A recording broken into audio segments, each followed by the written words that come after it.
আসসালামু আলাইকুম এভরিওয়ান, কেমন আছেন সবাই? আশা করি আল্লাহ তাআলার অশেষ রহমতে সবাই খুব ভালো আছেন। আলহামদুলিল্লাহ, আমিও ভালো আছি। স্বর্ণাজ কিচেনে সবাইকে আরও একবার ওয়েলকাম করছি নতুন একটি রেসিপি দেখার জন্য। আজকে শেয়ার করব বিফ কাবাবের রেসিপি। আশা করি রেসিপি ভালো লাগবে।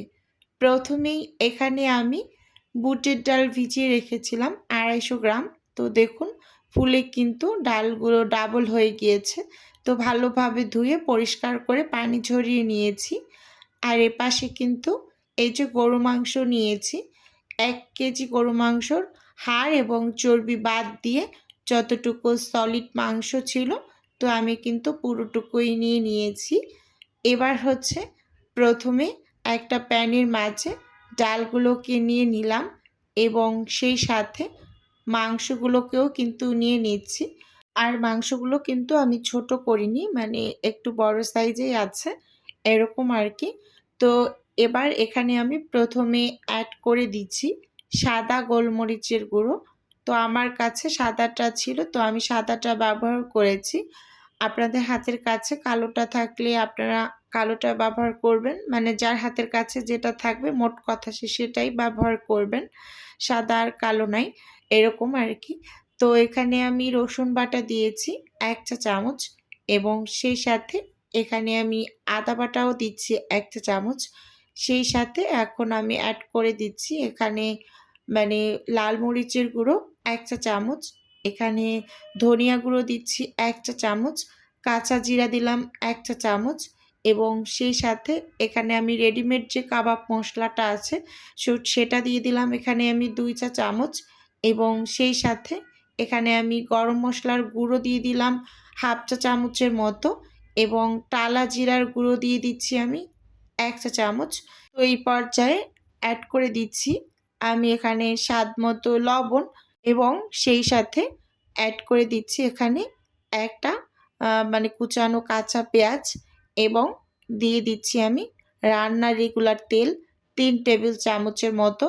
তো এবার সব কিছুকে খুব সুন্দরভাবে কিন্তু আমি হচ্ছে চামচের সাহায্যে মানে মিশিয়ে নিচ্ছি, বলতে গেলে মাখিয়ে নিচ্ছি এরকম। তো আপনারা কাজটা কিন্তু হাত দিয়েও করে নিতে পারেন। হাত দিয়ে করে নিলে আবার হয় কি অনেকটা পরিমাণ হাত জ্বালাও করে। তো এদিকটাও খেয়াল রাখতে হবে। তো সেজন্য কিন্তু খুব সুন্দরভাবে আমি চামচ দিয়ে মেখে চেখে নিচ্ছি। আমি কাবাবে কখনোই আস্ত গরম মশলাটা ব্যবহার করি না। আমি সবসময় গুঁড়ো করা মানে গরম মশলা ওটাই ব্যবহার করি। আস্তটা ব্যবহার করলে আমার অনেকটা ঝামেলা মনে হয়। পরে আবার সেগুলো তুলে ফেলতে হয়। আমি যেহেতু ডাল ঘুটনি দিয়ে ঘুটে সবকিছু একসাথে পেস্ট করে নিই প্রেশার কুকারের মাঝে। তো সেজন্য কিন্তু আমি সবসময় গুঁড়ো মশলাটা ব্যবহার করি। এতে করে আমার খুব বেশি সুবিধা হয়।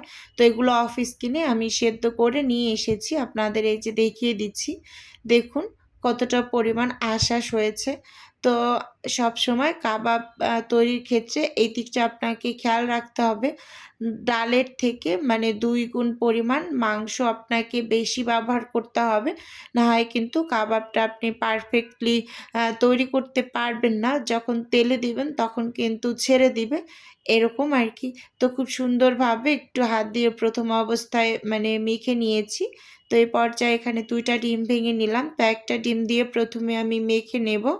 এরপরে আমি আরেকটা ডিমের অর্ধেকটার থেকে একটু বেশি ব্যবহার করব। তো আমি এখানে 2 টা ডিমের মতোই ব্যবহার করেছি। তো একটা ডিম ব্যবহার করার ফলে এই যে দেখুন আমার কাছে মনে হয়েছিল এই ডালের মিশ্রণটা একটু শক্ত আছে। তো এজন্য আমি আরেকটা ডিম একটু হাত দিয়ে ফেটিয়ে সেখান থেকে অর্ধেকটার বেশি পরিমাণ কিন্তু দিয়ে দিচ্ছি।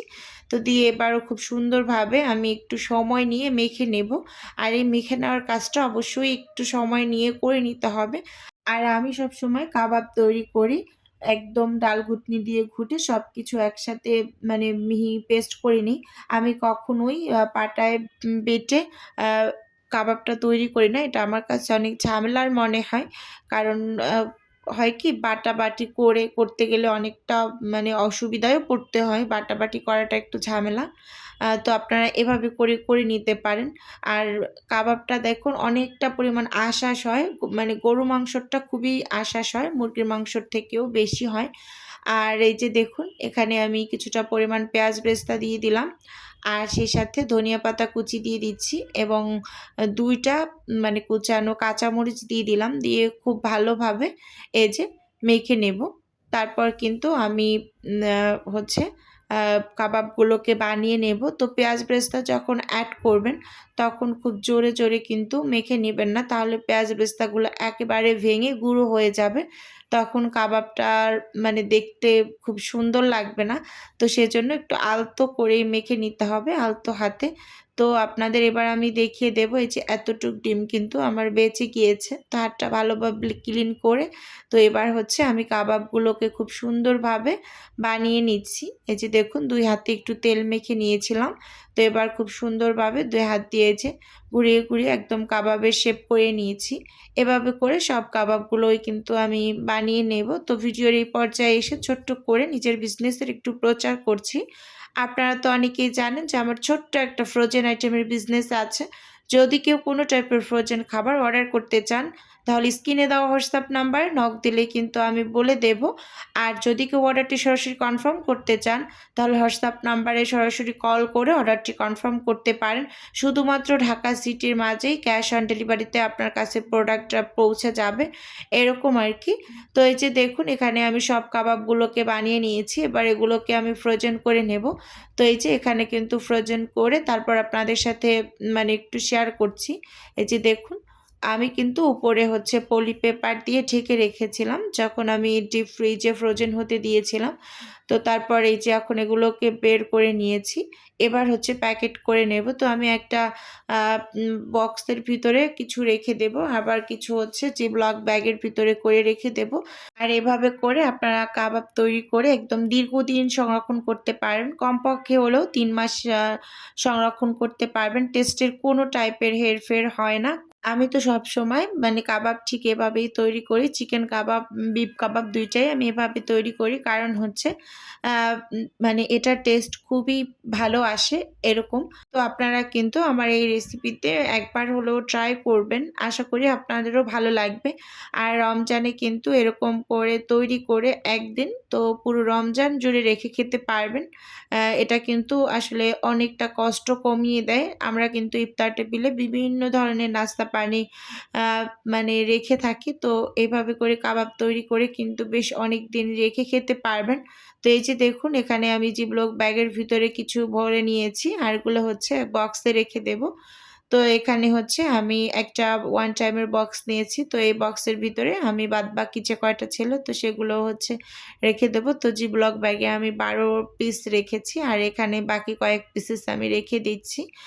তো আজকের ভিডিও বন্ধুরা আপনাদের কাছে কেমন লেগেছে চাইলে অবশ্যই কমেন্টস করে জানাতে পারেন। আর আপনাদের যদি কোনো টাইপের কোয়েশ্চেন থাকে তাহলে অবশ্যই কমেন্টস করবেন। আমি যথাসম্ভব রিপ্লাই করার চেষ্টা করব। আমি কিন্তু সময় নিয়ে অনেক আপুদের মানে কোয়েশ্চেনের অ্যান্সার করি। কারণ হচ্ছে আমি সবসময় ভিডিওতে বলি যে আপনাদের কোয়েশ্চেন থাকলে অবশ্যই কমেন্টস করবেন, আমি রিপ্লাই করব। তো আজকের ভিডিও বন্ধুরা এ পর্যন্তই রাখছি। দেখা হবে নতুন কোনো ভিডিওতে বা নতুন কোনো রেসিপিতে।